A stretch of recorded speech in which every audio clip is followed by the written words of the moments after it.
Their finest hour, 1940. The disastrous military events which have happened during the past fortnight have not come to me with any sense of surprise. Indeed, I indicated, a fortnight ago, as clearly as I could to the House that the worst possibilities were open.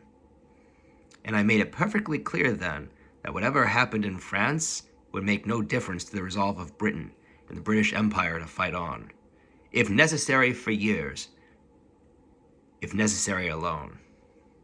During the last few days, we have successfully brought off the great majority of the troops we had on the line of communication in France, and 7/8 of the troops we have sent to France since the beginning of the war. That is to say, about 350,000 out of 400,000 men are safely back in this country. Others are still fighting with the French, and fighting with considerable success in their local encounters against the enemy. We have also brought back a great mass of stores, rifles and munitions of all kinds which had been accumulated in France during the last 9 months. We have therefore in this island today a very large and powerful military force. This force comprises all our best trained and our finest troops, including scores of thousands of those who have already measured their quality against the Germans and found themselves at no disadvantage. We have under arms at the present time in this island over 1.25 million men. Behind these we have the local defense volunteers, numbering 500,000, only a portion of whom, however, are yet armed with rifles or other firearms. We have incorporated into our defense forces every man for whom we have a weapon. We expect very large additions to our weapons in the near future, and in preparation for this we intend forthwith to call up, drill, and train further large numbers. Those who are not called up, or else are employed during the vast business of munitions productions in all its branches, and the ramifications are innumerable, will serve their country best by remaining at their ordinary work until they receive their summons. We have also over the Dominion's army. We have also over here Dominion's armies. The Canadians had actually landed in France, but have now been safely withdrawn, much disappointed but in perfect order, with all their artillery and equipment. And these very high-class forces from the Dominions will now take part in the defense of the mother country. It seems to me that as far as seaborne invasions on a great scale is concerned, we are far more capable of meeting it today than we were at many periods in the last war and during the early months of this war, before our troops were trained, and while the BEF had proceeded abroad. Now, the Navy have never pretended to be able to prevent raids by bodies of 5,000 or 10,000 men flung suddenly across and thrown ashore at several points on the coast, some dark night or foggy morning. The efficacy of sea power, especially under modern conditions, depends upon the invading force being of large size. It has to be of large size in view of our military strength, to be of any use. If it is of large size, and then the Navy have something they can find and meet and, as it were, bite on. Now, we must remember that even 5 divisions, however lightly equipped, would require 200 to 250 ships, and with modern air reconnaissance and photography, it would not be easy to collect such an armada, marshal it, and conduct it across the sea without any powerful naval forces to escort it. And there would be very great possibilities, to put it mildly, this armada would be intercepted long before it reached the coast, and all the men drowned in the sea, or at the worst, blown to pieces with their equipment while they were trying to land. We also have a great system of minefields, recently strongly reinforced. This brings me naturally to the great question of invasion from the air, and the impending struggle between the British and German air forces. It seems quite clear that no invasion on a scale beyond the capacity of our land forces to crush speedily is likely to take place from the air until our air force has been definitely overpowered. In the meantime, there may be raids by parachute troops and attempted descents of airborne soldiers. We should be able to give those gentry a warm reception both in the air and on the ground, if they reach it in any condition to continue the dispute. The great question is, can we break Hitler's air weapon? Now, of course, it is a very great pity that we have not got an air force at least equal to that of the most powerful enemy within striking distance of these shores.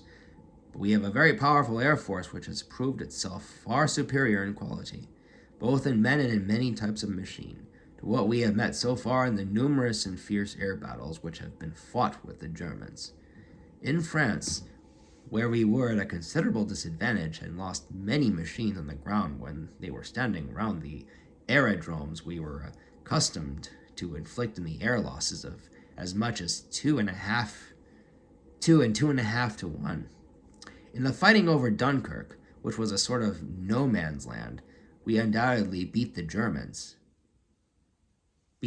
Air Force and gained the mastery of the local air, inflicting here a loss of 3 to 4 to 1. There remains, of course, the danger of bombing attacks, which will certainly be made very soon upon us by the bomber forces of the enemy.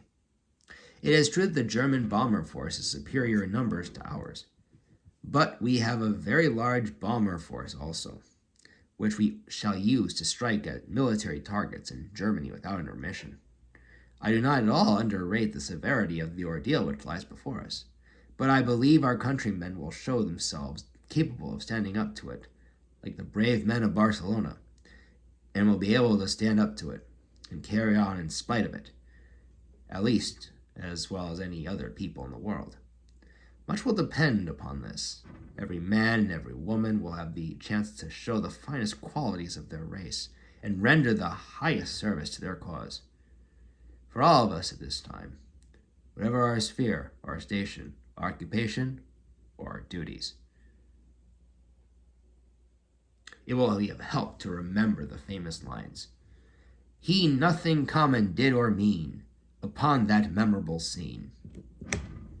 I have thought it right upon this occasion to give the House and the country some indication of the solid practical grounds upon which we base our flexible resolve to continue the war.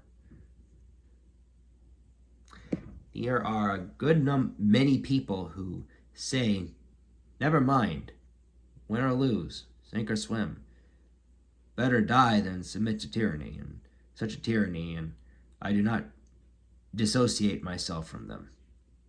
But I can assure them that our professional advisors of the three services unitedly advise that we should carry on the war, and that there are good reasonable hopes of final victory. We have fully informed and consulted all the self-governing dominions, these great communities far beyond the oceans, who have been built up on our laws and on our civilization, and who are absolutely free to choose their course, but are absolutely devoted to the ancient motherland, and who feel themselves inspired by the same emotions which lead me to stake are all upon duty and honor.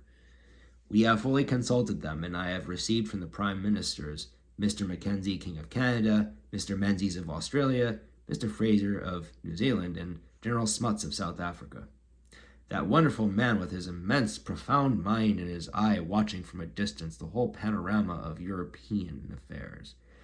I have received from all these eminent men who all have governments and behind them elected on wide franchises, who all there because they represent the will of their people, messages couched in the most moving terms in which they endorse our decisions to fight on, declare themselves ready to share our fortunes and to persevere to the end. During the first 4 years of the last war of the Allies experienced nothing but disaster and disappointment. That was our constant fear.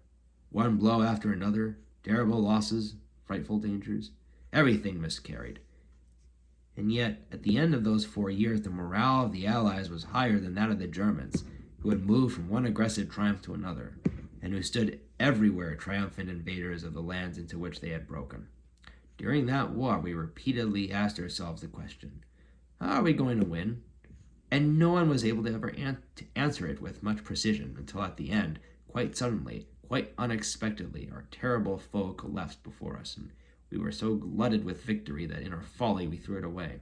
What General Wagen called the Battle of France is over. I expect that the Battle of Britain is about to begin. Upon this battle depends the survival of Christian civilization. Upon it depends our own British life and the long continuity of our institutions and our empire. The whole fury and might of the enemy must very soon be turned on us. Hitler knows that he will have to break us in this island or lose the war. If we can stand up to him, all Europe may be free and the life of the world may move forward into broad sunlit uplands.